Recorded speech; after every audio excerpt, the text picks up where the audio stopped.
Now, let's get practical. One of the best ways to grow on purpose is by creating a personal development plan, which is simply just a roadmap for your learning. Here's what it outlines: what you want to learn, how you want to do it, and how you'll track your progress.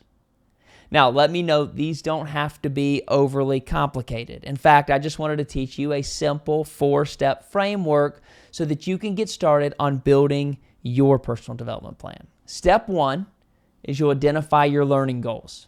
This means that you'll choose 1 or 2 areas that you want to focus on over the next few months. You'll want to make sure, though, that these areas line up with your vision as a leader, which we talked about in session 2. Next, we're going to look at step 2, which is to choose your learning methods. How do you want to learn? Books, podcasts, courses, workshops, mentorship. Pick what works for your learning style and what lines up with your goals. Next, in step 3, you'll create a learning schedule. Here, you're going to set aside some time on purpose for your growth. This could be 20 minutes of reading each morning, or 1 podcast a week, or attending a workshop each quarter. Does this sound familiar? Yeah, we have been building up to this moment. Remember, though, it doesn't have to be overwhelming. It just needs to be consistent. And that takes us to step 4, which is to track your progress. Find a way to measure what you're learning and then reflect on how it's helping you grow. This could be using a journal, a checklist, or even a simple app. The goal isn't to be perfect, it's just to keep moving forward. So now let's put this into practice with our first application question, which says outline your personal development plan by choosing 1 learning goal.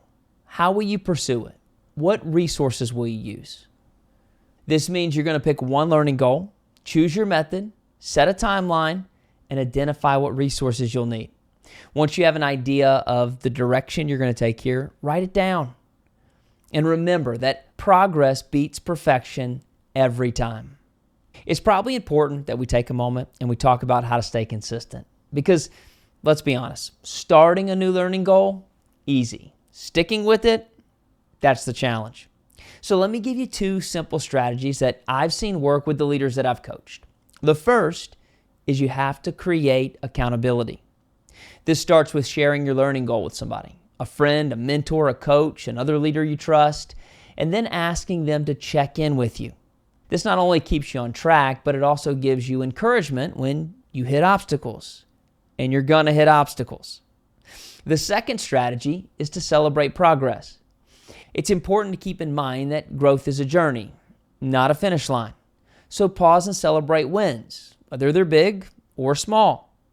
And then take time to acknowledge what you've learned and how you've grown. And then let that momentum carry you forward. Well, that takes us to our second application question, which says, how will you track your progress and ensure you stay committed to continuous learning? Here's where it's important to choose a strategy that works for you. It could be weekly check-ins, or a visual tracker, or setting reminders, or it could even be a reflection journal. Whichever you choose, write it down, make a note, and make it a part of your rhythm.